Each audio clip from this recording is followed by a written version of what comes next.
ৰাজ্যত পুনৰ বোৱাৰী হত্যাৰ ঘটনা। এইবাৰ ৰঙিয়া হেমদুলত এগৰাকী বোৱাৰীৰ অগ্নিদগ্ধ অৱস্থাত মৃতদেহ উদ্ধাৰক লৈ তীব্ৰ চাঞ্চল্য।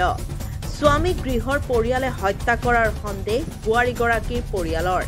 জানিব পৰা মতে ৰঙিয়া মহকুমাৰ অন্তৰ্গত ২ নং মাজুচুপা গাঁৱৰ অংকী কলিতা নামৰ এগৰাকী বোৱাৰীয়ে কিছু বছৰ পূৰ্বে বিবাহপাশত আবদ্ধ হৈছিল ৰঙিয়া হেমদুলৰ হৰেশ্বৰ ডেকাৰ সৈতে। কিন্তু বিয়াৰ পিছৰে পৰা স্বামী হৰেশ্বৰ ডেকা আৰু শহুৰ কামেশ্বৰ ডেকাই বোৱাৰী অংকী কলিতাক চলাই আহিছিল অকথ্য শাৰীৰিকভাৱে নিৰ্যাতন। আনকি শহুৰে কামেশ্বৰ ডেকাই মদ্যপান কৰি আহি বহুবাৰ ধৰ্ষণৰো অপচেষ্টা চলাইছিল অংকী কলিতাক। অৱশেষত শহুৰেকৰ ঘৰতে ৰহস্যজনকভাৱে অংকীৰ অগ্নিদগ্ধ মৃতদেহ উদ্ধাৰক লৈ তীব্ৰ চাঞ্চল্যই বিৰাজ কৰিছে সমগ্ৰ ৰঙিয়া হেমদুল অঞ্চলত।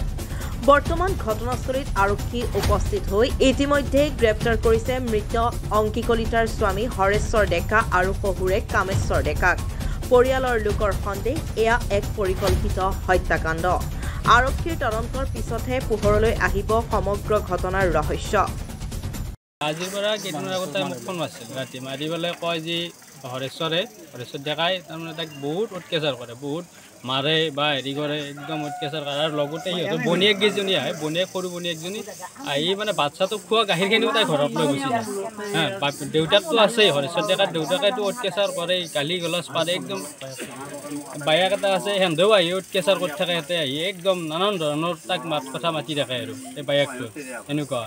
আৰু এই যোনটো বাপেক তাৰ হৰেশ্বৰ ডেকাৰ বাপেক, তাই বাপেকে কৰে কি মদ খাই আহিব, আহি পেলাই নানান ধৰণৰ মাত মাৰিব, বেয়া বেয়া ভাষাৰে গালি, তাক ওলাই যাব দে। তাক আজি কেইদিনৰ আগতে কৈছিল তোক আমি খেদি দিম বুলি কোৱাৰ আজি 3 দিনেই হোৱা নাই এই ঘটনাটো হ'লেও। আল্টিমেটলি সিহঁতে মাৰ্ডাৰ কৰিছে, বা হৰেশ্বৰ ডেকা আৰু বাপেকে এনে ধৰি ঘৰৰ ভিতৰত মাৰ্ডাৰ কৰি তাতে জুই লগাই দিছে। আমি এতিয়া ন্যায় বিচাৰোঁ, এইটোৱে। আৰু আমাৰ অসমৰ মুখ্যমন্ত্ৰী মহোদয়টো বহুত ন্যায় দি থাকে, চব মানুহকে ন্যায় দি থাকে। এতিয়া আমাক কেনেকৈ আজি ন্যায় দিয়ে চাওঁ। আৰু মোদী ডাঙৰীয়াটো কওঁ বেটি বাচাও বেটি পঢ়াও। আজি আমাৰ অসমত এনেকুৱা হৈছে যে বেটি বাচাও বেটি পঢ়াও নহয়, বেটি বিয়া কৰাও আৰু জ্বলাও, এনেকুৱা ছিষ্টেম এটা হৈছে। বেটিয়ে বিয়া কৰাও আৰু জ্বলাও, এনেকুৱা হৈছে। গতিকে মোদী ডাঙৰীয়া বা আমাৰ অসমৰ মুখ্যমন্ত্ৰী ডাঙৰীয়াই কি ন্যায় দিয়ে, বা আমাৰ পুলিচ DGP সিং ডাঙৰীয়াই কি হেৰি লয়, সেইটোৱে মই বিচাৰোঁ। আৰু মই বিয়া পাতিলোঁ, পাতি আহিছোঁ, মাতি আহিছোঁ নাট লগাইছোঁ। তাক ঘৰত মই টংলাত গৈছোঁ, টংলাত যাই এইগিলাখান মই আন্দাখন নাজানো। আজি যে ইমান ডাঙৰ ঘটনাটো যে হ'ল, মই নাজানো বাবা, এই ঘটনাটোৰ বিষয়ে আপুনি গম নাপায়? আগতে আপোনালোকৰ ঘৰত হাই কাজিয়া এনেকুৱা ধৰণৰ কিবা হৈছিলে নেকি? নাই হোৱা। আজি কেনেকৈ হ'ব পালে এনেকৈ এটা ডাঙৰ ঘটনা? মইতো নাজানো, মই মানুহে নাই। দেউতাক গেছি চিলিণ্ডাৰ আনিব, আপাতো গেছি দোকানত, মইতো নাজানো এইগিলাখান। মই টংলাত দেখি শুনি মই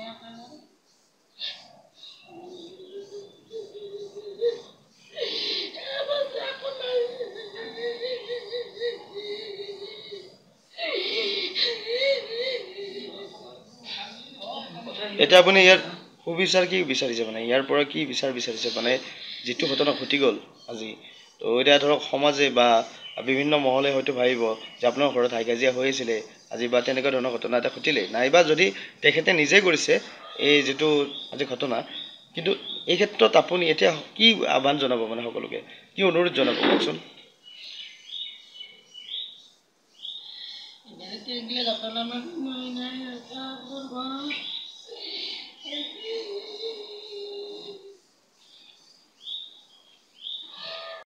চাৰিদিন আগত ছোৱালীটোৱে আলহী খাব গ'ল, বায়েক বৌক চব গোটেই গ'ল এই আমাৰ ভণ্টিৰ ঘৰত। তাতে এখন গাড়ী দেখা পাই ছোৱালীজনীয়ে কান্দা কাটা কৰাত তেওঁৰ পৰা হেনো 200 টকা লৈ তাই এখন গাড়ী কিনিব দিলাক। তাইৰ 200 টকাটো কিয় কমিল, তাৰে হৈ তাক নানান অত্যাচাৰ কৰিছে। তেতিয়া তাই কান্দি কান্দি মোক কৈছে, দেউতা 200 টকাৰ কাৰণে মোৰ জীৱনটোই যাব, এতিয়া নিৰ্মমভাৱে অত্যাচাৰ বান্ধি লৈ মোক বেভৎস কৰিছে, কৰি মানে আৰু দেউতা কি ক'ম বুলি ক'ম তো এনেকৈ কৈছে। তাৰপৰা তাই আজিও মোক ফোন মাৰিছে, ৰাতিপুৱা 8:30মান বজাত ফোন মাৰছি মাৰাত মই কৈছোঁ মই আজিও আজি ৰাতিপুৱা মাৰছি 8:30মান বজাত আজিও ফোন মাৰছি তাই কৈছে দেউতা তই মোৰ মুখ নাচাবলৈ সিদিনাখন তই মোৰ মুখখন নোধোৱা হোৱাকৈ গুচি গৈছে মাত নোযোৱাকৈ এতিয়া তই যি হৈ থাকে হ'ব যা মই তোৰ শাকটো ধৰি বিচাৰি ল'ম কৈছে অত্যাচাৰ আৰু মোক মাৰাটো খাটাং আজি চান্স কৰিলেহি গতিকে সিহঁতে এই বাপেকে পুতেকে মাৰি ঘৰৰ ভিতৰত মাৰি কিনে তাকে দাঙি নি তাতে সামান্য অলপমান কাপোৰ এখন জুই জ্বলাই দি তাই যেতিয়াহে তাই যেটো যেতিয়া ফুলিলে হয় তাই দাউৰ মাৰিলে হয় বাচ্ছাটোৰ কাৰণে দাউৰ মাৰিলে হয় কিন্তু বা কাষততো চিডিল ভিডিল হৈ থাকিলে সেইবিলাক একো হোৱা নাই খালি তাই পৰি আছে সেই পৰি কৰাই তাই জীৱটো সেনেকৈ গুচি গৈছে ভিতৰতে গৈছে জীৱ কিন্তু সেই মৰা ভেলত মৰা কাঠত জুই লগাই দিয়াৰ নিচিনা হৈছে ঘটনাটো কোন ঠাইৰ মানে সেইটো এখন হেমদল নহয় হেমদল আৰু ল'ৰাজনৰ নাম হ'ল হৰেশ্বৰ কলিতা ডেকা আৰু বাপেকৰ নাম হৈছে কামেশ্বৰ ডেকা বাপেকৰ নাম ছোৱালীজনীৰ নাম কি আছিল অংকি ডেকা আৰু বাপেকে তাইক এই কেইবাদিনো পানী কাপোৰ নোহোৱা কৰি যায় তাই মদ খাই আহি হেঁচা মাত ধৰে তাই সেইটো লজ্জাজনকত আজি তাই এই অৱস্থা হৈছে ৰঙিয়াৰ পৰা হেমেন কলিতা ৰিপৰ্ট খবৰ লাইভ।